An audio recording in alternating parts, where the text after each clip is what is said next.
My name is Flo Fu. I'm a musician, director. I love aviation so much. People started to call me Airflow.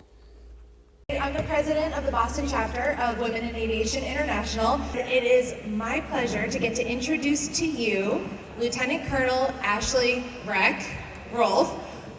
She is an F-15 fighter pilot, and she's going to share a little bit with you today about what that's like. So let's give a big round of applause for Ashley. For me, it started with a dream of flight. How many of you in this room have had that dream where you're just soaring over the treetops, where you just feel that weightlessness, that desire to chase the clouds? Raise a hand. Right? It's a pretty amazing dream, right? You just feel free. And I have had that dream for as long as I can remember. I was 2.5 years old. My poor mom was taking care of my younger sister at the time, and I decided to take that dream and make it a reality. 2.5 years old, standing on the dining room table. I had Hugs and Tugs, my Care Bears, safely ensconced in my arms, and I chucked them both off the table, and they seemed to land just fine. So I decided to make that dream my reality as well, and I leapt off that table. Unfortunately, did not have as much success as my stuffed animals. I quickly crawled up onto the couch, hid my arm, and tried very hard not to cry out loud. My mom came back out with her, mom's spidey sense thing that moms do, and looked at me and said, "You got back on the table, didn't you?" And with a few tears in my eyes, I said, "Yes." And she took one look at my arm and realized it was broken. So, 2.5 years old, I had a cast on my wrist. Thankfully, my kids waited a few more years. Ellie, I think you were 4 when you broke your arm. My son is currently in a cast. He had a monkey bar incident. So the apple doesn't fall far from the tree.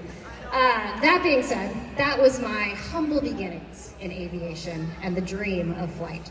Slide, please. All right, a little bit about me. I grew up in a military family. I am what they call a military brat, so my dad was also in the Air Force. He was actually a flight doc, so he fixed up the pilots, primarily helicopter pilots, spec ops, but he jumped around before he got to that part of his career as a PA in the Air Force, physician's assistant. And we've moved all around. Slide, please. I was born in North Dakota. I can't tell you a whole lot about it. I did a project on it when I was in 7th grade. I learned it was really flat. There were a lot of sunflowers, and that was about it. Then we moved to Georgia, and that was the famous flying off the table incident. Then we moved to Alaska. So in Alaska, I had a unique opportunity to have one of the most amazing, influential teachers in my childhood. 2nd grade teacher. This woman recognized that there were kids that had a love for the STEM subjects. And this is back in the 80s. It wasn't as much of an influence for girls back then to really focus on math and sciences.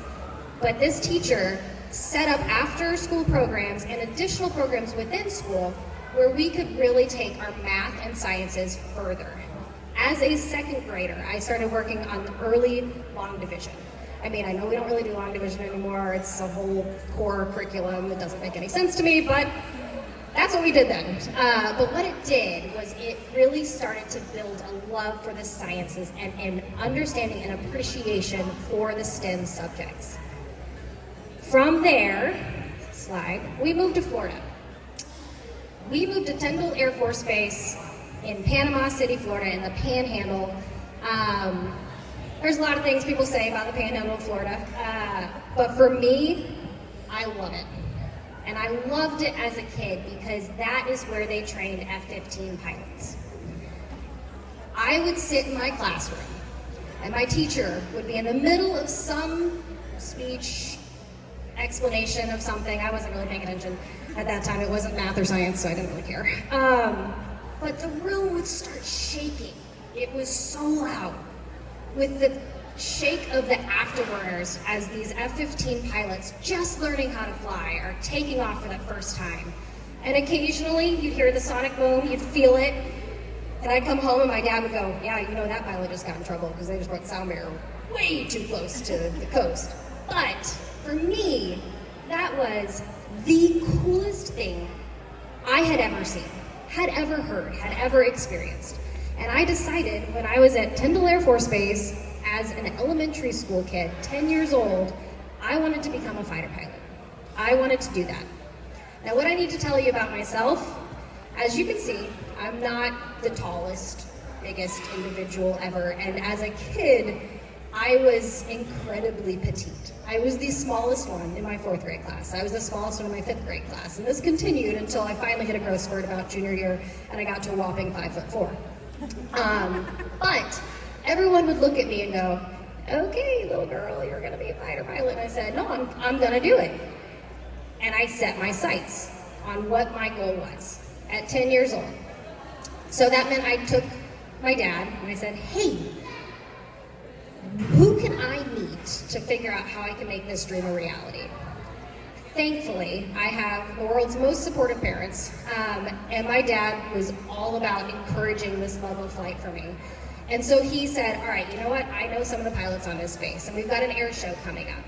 And so I basically dragged him plane to plane to plane, asking questions of each of those pilots. And I said, how do I do what you do? And they started telling me all of the different requirements and such. You gotta be good at science and math and be healthy and be a real fit individual.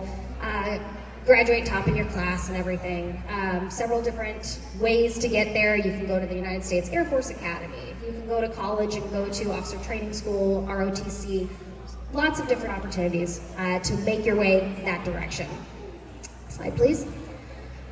Well, then we moved to Hurlburt Field, and this is where my dad started his career as a flight doc for the Spec Ops guys out there.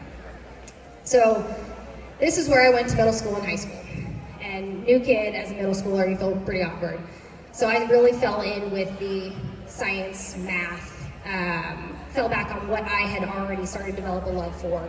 And my grades were pretty good. I continued to set my sights on being a pilot. And I decided that the best route for me was to apply to the Air Force Academy. Now, that application process, if anybody's done it, I know you said Naval Academy, right? You know it's pretty robust, the applications that you have to go through. And the testing and getting sponsorship from your representative. There's a whole process, and there are people out there that can give you the whole lay of the land currently how that happens. But in high school is when I started working on all of that. I will say though, that there were naysayers. I particularly remember there was a football coach who, of course I was, back in high school, dated the football players. So football coaches were always like, we need to detract these girls from the football players as much as possible. He found out I wanted to be a pilot. And he walked up to me one day, completely out of the blue, and told me I would never be a fighter pilot because I was a woman. At which point, I just kind of gave him an absolute scoffing look in the most respectful way I possibly could, as any teenage girl is good at doing with the eye roll and the walking away. And I will bring that guy up again in a little bit. So I didn't let any of that detract, and I continued to work hard, got the grades, and got accepted to the Air Force Academy. Slide, please. Oh, yeah, that's in Colorado, if anybody didn't know where that was. Colorado Springs, Colorado. Meanwhile, my family is over here, still in the, they moved to Alabama after I left for Colorado. Slide. Slide. So what that meant, Air Force Academy, 4 years, beautiful place to go to school, not the most freshman-friendly place ever, but you learn a lot. You learn to be an officer, and it was definitely, I would not do it. I would not change a thing. I know some people said they wouldn't go do it again, but I would absolutely do it again. I had a great experience. Also met my husband there. Then I started casual status. During that time, for me, I did not have my private pilot's license as a kid. I waited until the Air Force paid for it, and I then got my private pilot's license there. I then went to UPT, Phase 1, flying the T6, Texan 2, turboprop airplane.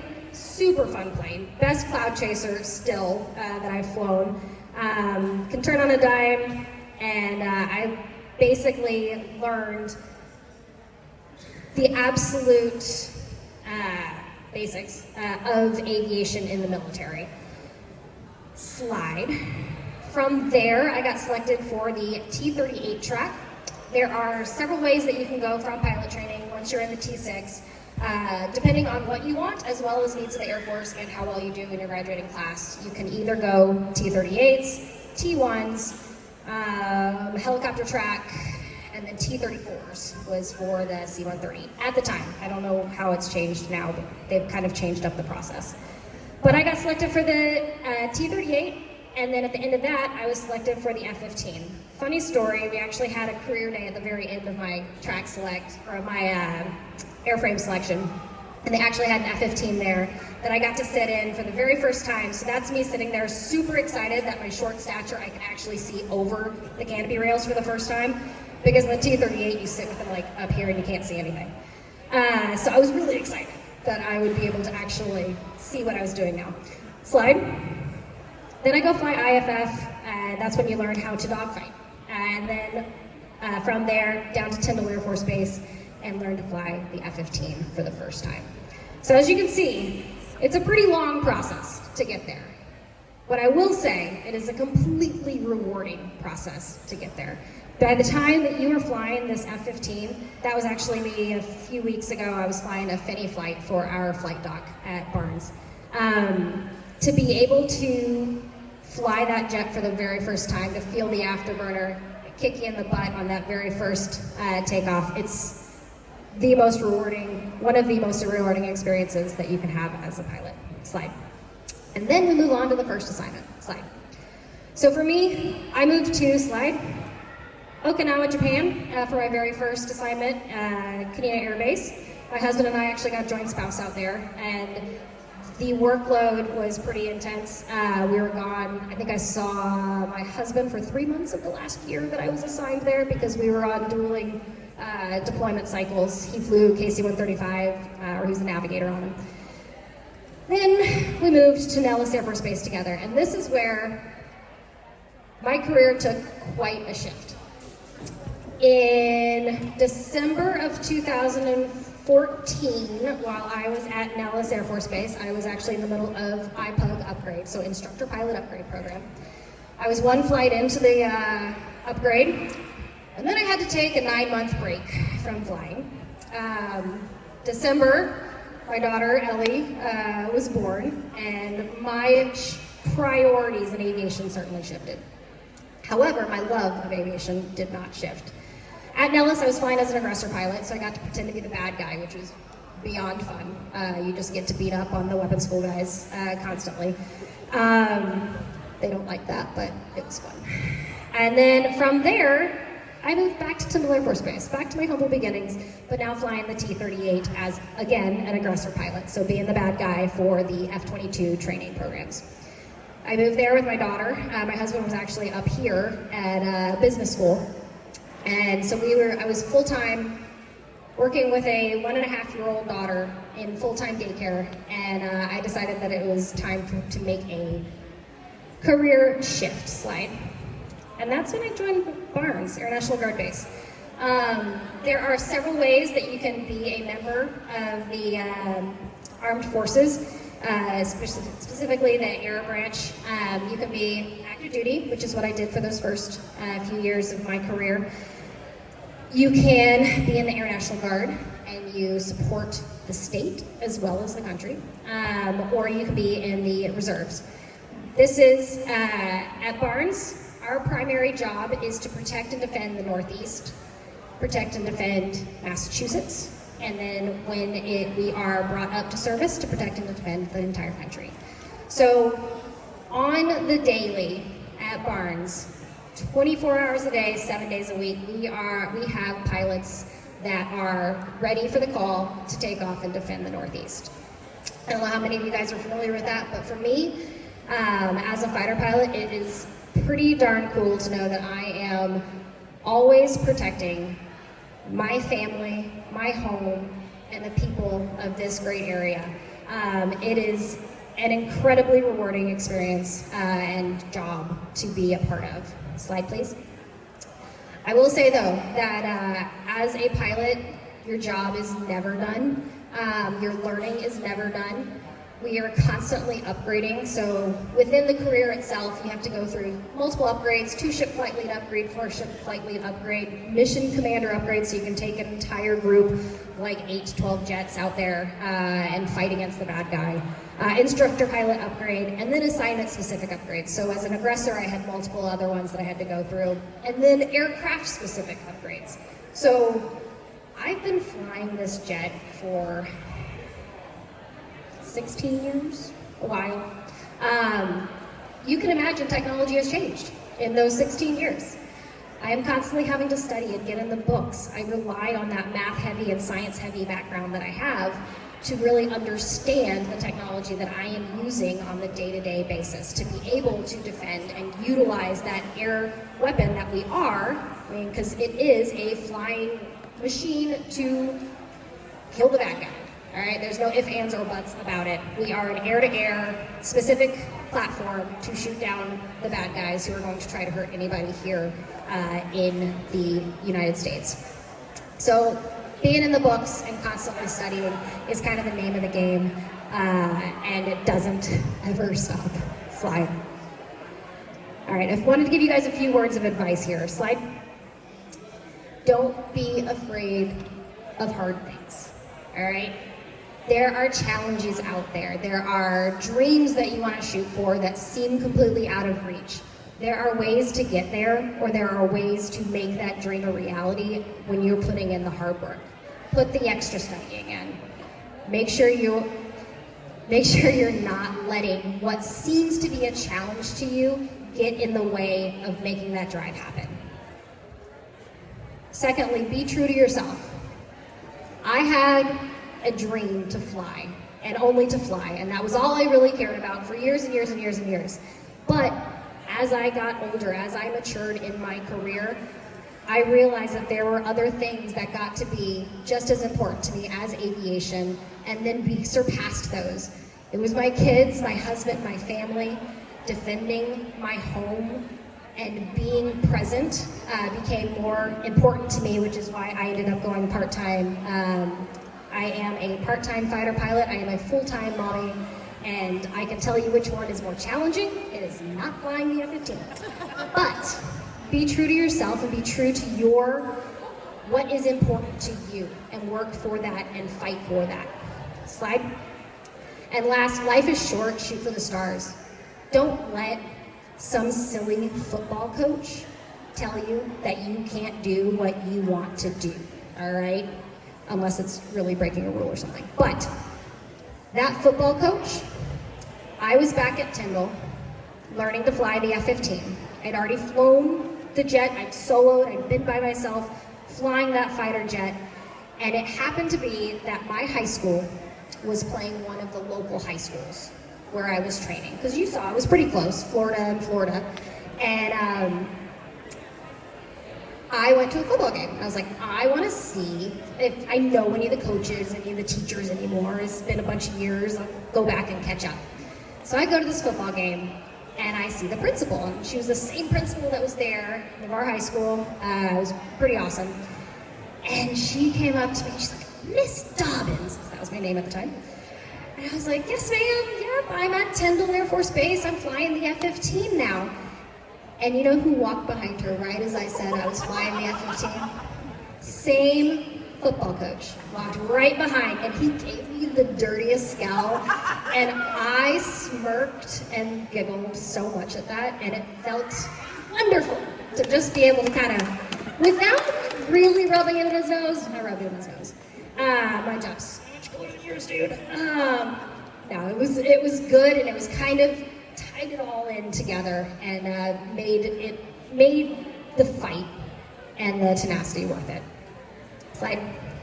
All right, that's pretty much my story in a nutshell with a few words of wisdom. We do also get to do a whole lot of flyovers, so if you see F-15s flying over, that's usually us.